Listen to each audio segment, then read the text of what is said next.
Olá pessoal, mais um dia aí da nossa leitura diária, né? O quarto dia chegando do livro Uma Vida com Propósitos. E eu só estou fazendo esse vídeo aqui para mostrar para você que a gente pode usar algumas configurações do YouTube para que a gente possa acelerar esse processo aqui de aprendizado. Então, aqui no grupo da célula, né, quando a gente entra aqui pelo link do YouTube, aí ele vai abrir, ele abre o vídeo e a direita, bem em cima, ele tem uma engrenagem na tela, onde você clicando nessa engrenagem, ela vai abrir uma relação de possibilidades, onde você tem a segunda opção, velocidade de reprodução. Essa velocidade de reprodução você consegue acelerar em 1.25, 1.5, 1.75 e 2 vezes.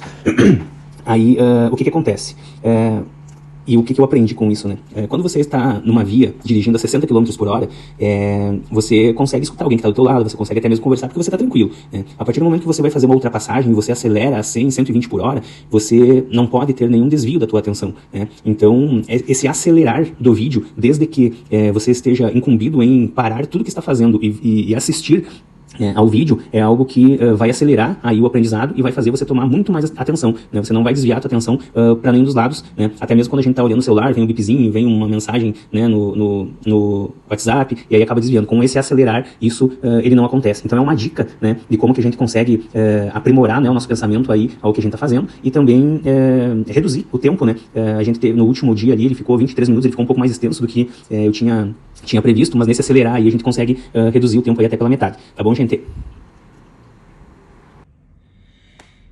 Então vamos seguindo aqui, pessoal, com o dia 4 da nossa leitura do livro Uma Vida com Propósitos.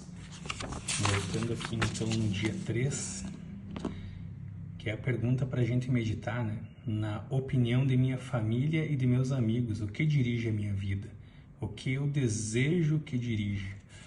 Então a gente teve no dia 3, creio eu, né, para minha vida foi algo de cura, né, algo que faz a gente refletir o que dirige, né, a minha vida. Então, dirigidos pela culpa, né, dirigidos pelo ressentimento ou raiva, dirigidos pelo medo, dirigidos pelo materialismo, dirigidos pela necessidade de aprovação, né? Então, essa é a importância da gente nos reconhecermos em Deus, né? O que está dirigindo a nossa vida para que a gente possa curar isso, né? E depois viver as vantagens de uma vida dirigida por propósitos. E essa pergunta que vem no final aqui do capítulo é algo que de fato a gente precisa, né, de uma opinião de fora. Qual a opinião de minha família e de meus amigos, né? Então a gente tira o nosso ego, aquilo que a gente acha de nós mesmos, e a gente procura de alguém de fora, né? E nós como cristãos e parte de um corpo para adoração de Deus, né? Então a gente precisa ter essa franqueza, né, de conseguir perguntar para o outro ou receber de um outro um feedback como que ele está vendo que a minha vida está sendo dirigida, tá? Então isso é algo que nós refletimos, né, e somos curados, né, para que a gente possa seguir aqui e entender a nossa criação para ser eterno, que é o dia 4. Então ele diz ali, Deus tem cultivado a eternidade no coração humano, está lá em Eclesiastes 3:11. Deus certamente não teria criado um ser como o homem para que este existisse somente por um dia. Não, o homem foi feito para a imortalidade. Quem falou isso foi o Abraham Lincoln. Então aqui começa o livro. Esta vida não é tudo o que temos. A vida é apenas um ensaio geral, antes da verdadeira produção. Você passará muito mais tempo do outro lado, na eternidade. Este mundo é um lugar de preparação, a pré-escola, um exame prático para a vida na eternidade. É o treinamento coletivo que ocorre antes do jogo, a volta de aquecimento antes do início da corrida. Esta vida é uma preparação para a próxima. Você viverá no máximo 100 anos, mas existirá para sempre na eternidade. Seu tempo aqui é, como disse Thomas Browne, apenas um parênteses na eternidade. Você foi feito para ser eterno. A Bíblia diz: Deus tem cultivado a eternidade no coração humano. Você tem um instinto insano que anseia pela imortalidade. Isso ocorre porque Deus o destinou segundo sua imagem para viver eternamente, embora saibamos que com o tempo todos morremos. A morte parece sempre anormal e injusta. A razão de sentirmos que deveríamos viver para sempre é que Deus condicionou nossa mente com esse desejo. Um dia, nosso coração irá parar de bater, então será o fim do nosso corpo e do nosso tempo no mundo, mas não será o fim. O corpo terreno é apenas uma residência temporária do espírito. A Bíblia chama o corpo terreno de temporária habitação, mas refere-se a nosso futuro corpo como casa. A Bíblia diz: de fato, nós sabemos que quando for destruída esta barraca em que vivemos, que é nosso corpo, aqui na terra, Deus nos dará, para morarmos nela, uma casa no céu. Essa casa não foi feita por mãos humanas, foi Deus quem a fez, e ela durará para sempre. Então aqui a gente já vê mais um apontamento aqui quando finda esse trecho, o número 3 ali, só para lembrar vocês, né, que depois eu deixo nas descrições, que a gente tem as referências lá e aí a gente vai buscar na Bíblia, né, onde está esse texto. Se a vida aqui oferece muitas opções, a eternidade nos concede apenas duas: o céu ou o inferno. Seu relacionamento com Deus aqui determinará seu relacionamento com Ele na eternidade. Se aprender a amar a Jesus, o Filho de Deus, e a confiar nele, você será convidado a passar a eternidade com Ele. Entretanto, se desprezar o amor, o perdão e a salvação que Ele oferece, você passará a eternidade separado de Deus. C.S. Lewis disse: existem apenas dois tipos de pessoas as que dizem a Deus: seja feita a tua vontade, e aquelas a quem Deus diz: seja feita a sua vontade. Tragicamente, muitos terão de suportar a eternidade sem Deus, pois escolheram viver sem Ele neste mundo. Quando você compreender plenamente que na vida há muito mais que apenas o aqui e agora, e perceber que a vida é apenas uma preparação para a eternidade, começará a viver de forma diferente. Passará a viver à luz da eternidade e a lidar com cada relacionamento, tarefa ou circunstância de uma perspectiva nova.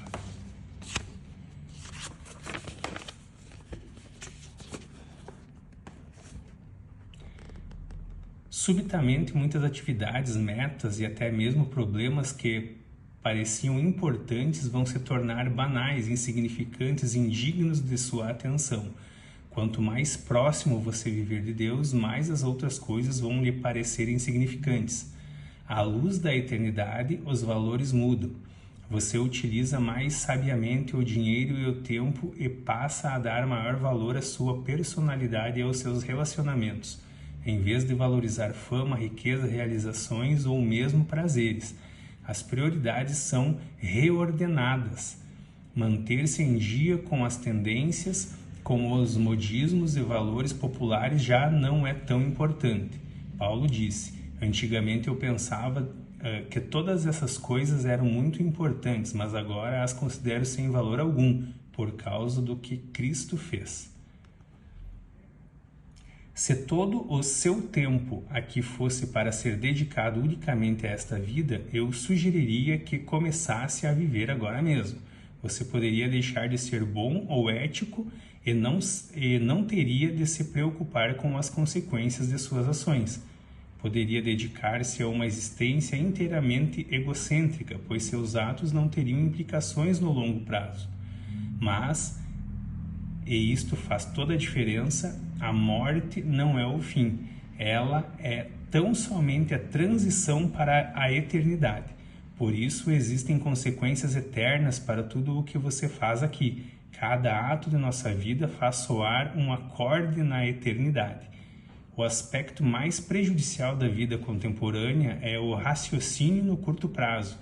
Para tirar o máximo da vida, você deve ter sempre em mente a visão da eternidade e no coração o valor que ela representa. Há muito mais na vida que apenas o aqui e o agora. O que vemos hoje é apenas a ponta do iceberg. A eternidade é tudo o que você não vê sob a superfície.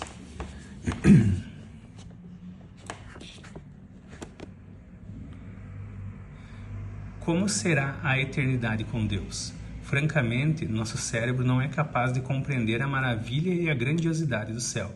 Seria como explicar a internet para uma formiga. É inútil.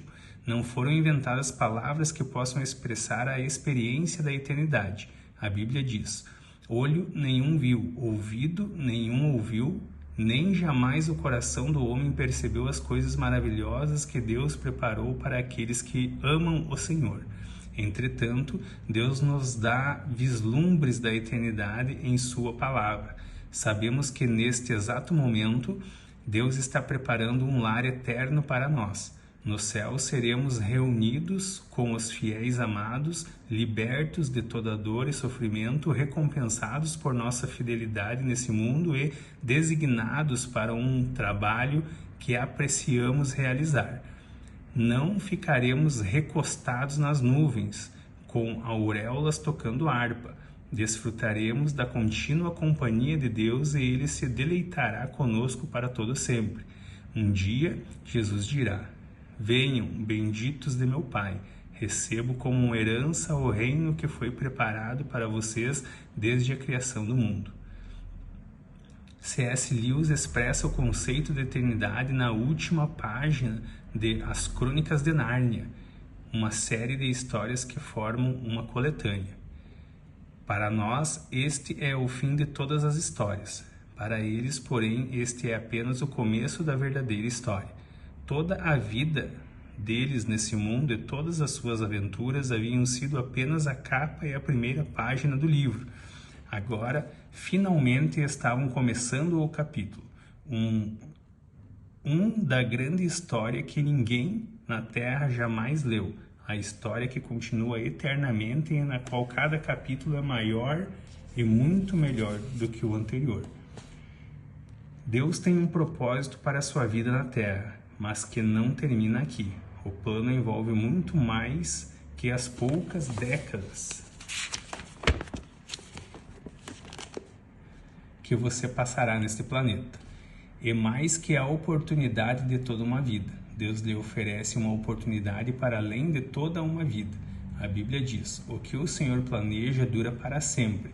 As suas decisões permanecem eternamente. O único momento em que as pessoas pensam a respeito da eternidade é nos enterros. E mesmo nessas ocasiões são pensamentos frequentemente carregados de sentimentalismo, superficiais e com base na ignorância. Você pode achar que é mórbido pensar na morte, mas na verdade não é saudável viver negando-a, como se ela não fosse inevitável. Somente um tolo passaria pela vida despreparado para o que todos sabemos que acabará acontecendo. Você deve pensar mais a respeito da eternidade, não menos. Assim como os 9 meses que você passou no útero da sua mãe não tinham um fim em si, mas consistiam em uma preparação para a vida. Também a vida é uma preparação para o que vem a seguir. Se você mantém um relacionamento com Deus por meio de Jesus Cristo, não é preciso temer a morte. Ela é a porta para a eternidade. Será o último momento de seu tempo nesse mundo, mas não será o fim. em vez de ser o fim de sua vida, será o nascimento na vida eterna. A Bíblia diz: este mundo não é a nossa pátria. Nós estamos aguardando a nossa pátria eterna no céu. Em comparação com a eternidade, nosso tempo aqui não passa de um piscar de olhos, mas as consequências durarão para sempre. As obras desta vida definem o destino da que está por vir. Devemos compreender que cada instante que gastamos nesse corpo terreno é tempo gasto longe do nosso lar eterno, no céu com Jesus.